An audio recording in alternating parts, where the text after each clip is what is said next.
Welcome to your fourth and final tutorial email, and welcome to the Bendy Noodle Club. So if you're watching this video, you have hypermobility.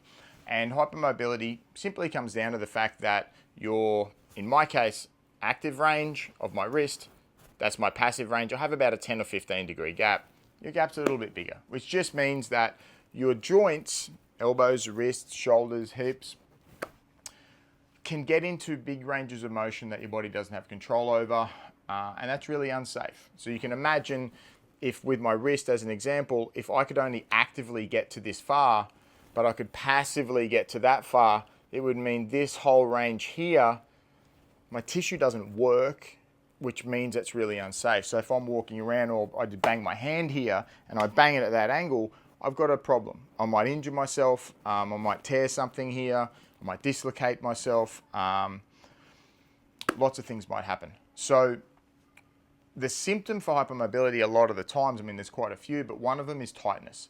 And tightness is literally your body. So if I had hypermobility, I would get to here and then my body would just naturally tighten everything up to stop me going to this range of motion because it knows it's unsafe.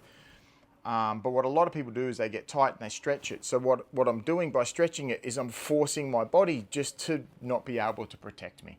So instead of that and alleviating the symptoms, what we're going to do is we're going to backfill all this range of motion that you have passively, and we're going to backfill it with control so that your body now feels safe. It doesn't need to create tightness and tension to protect you. You can just have control of your body. So the exercise we're going to implement here is called positional isometrics. So what we're effectively going to do, once again, imagine my wrist, that's as far as I could go actively. I'll show you on the floor, because this is how you would do a wrist extension, positional isometrics. I would get my active range, let's say that was my active range, and I put my hand down here. Then what I'm going to do is I'm just going to move my arm so that I go roughly 10 to 15 degrees past my active range. So I push up here, that's now 10 or 15 degrees past my active range. I'm into my passive range. Then I'm going to do what's called a Pales contraction and then a Rails contraction. Please excuse these words, I didn't make them up. But Pales is progressive angular isometric loading.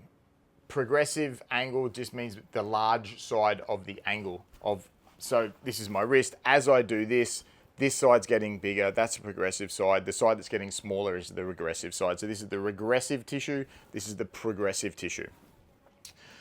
So get here, 10 or 15 degrees. Now I'm going to hold still, I'm going to do a Pales contraction, which is I'm isometrically loading, so I'm contracting, but there's no movement.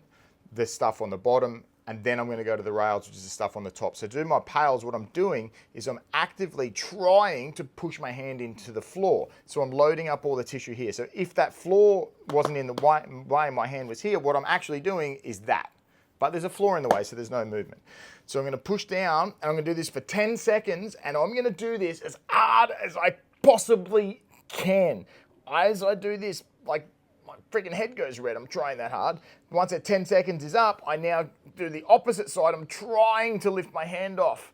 Now, if I was in my passive range, I could do that, I couldn't do that. I'm in my active range. So what you'll find is as you go here, because you're in your passive range, you won't be able to feel, or you won't be able to move anything, but you're doing your best to get that off. Do that for 10 seconds.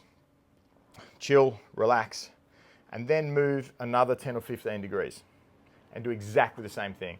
So push down as hard as you can for 10 seconds and then lift up as hard as you can, Try for 10 seconds. Relax, go again. Do another rep, another 10 or 15 degrees, do another rep. Now this is the end of my passive range, so this is where I'd stop. So you're literally doing, you get to your active range, 10 or 15 degrees past, do a rep, 10 or 15 degrees past, do a rep, 10 or 15 degrees past, do a rep, 10 or 15 degrees past, do a rep, and that's it. So if you've got only 30 degrees difference, you're just going to do 2 reps. It would be here, 10 or 15, then 10 or 15. If you've got 90 degrees difference, which some people will, you'll be doing 4 or 5 reps. Obviously, week one, your program will tell you how hard to try at these, but once you probably get to your second week, your program will probably tell you 100% effort. What we're literally doing here is making changes to your nervous system, and then we're making your body make change. The only reason your body's going to make it is if you try really hard. Intensity is going to drive your adaptation and change here. So when you're in this position, you're literally pushing down as hard as you can. And then when you go to lift off, you're doing everything you can to lift off. Now, it might feel weird because you're in your passive range of motion. You won't have any sensation or feeling here. So it'll feel really weird that you're trying like mentally, but there's nothing there. Just warning you, that's how it's going to feel. But that's part of it. And there is your positional isometrics. Through your program, obviously all of your exercises, specific exercises, will show exactly how to set up. You know, you may be in this position for a hip rotation. You may be laying down for a hip rotation. You may be doing shoulder internal rotation. All your exercises will give you the details. What I'm doing here is just giving you a sort of an explanation and a background on why you're doing the exercises that you're doing, so that when you get into them and do them, you're going to be able to do them better. We'll be able to come up with a sort of a sustainable program for you going forward, but you'll also do them better because you know why you're doing them. Welcome to the Bendy Noodle Club. Enjoy.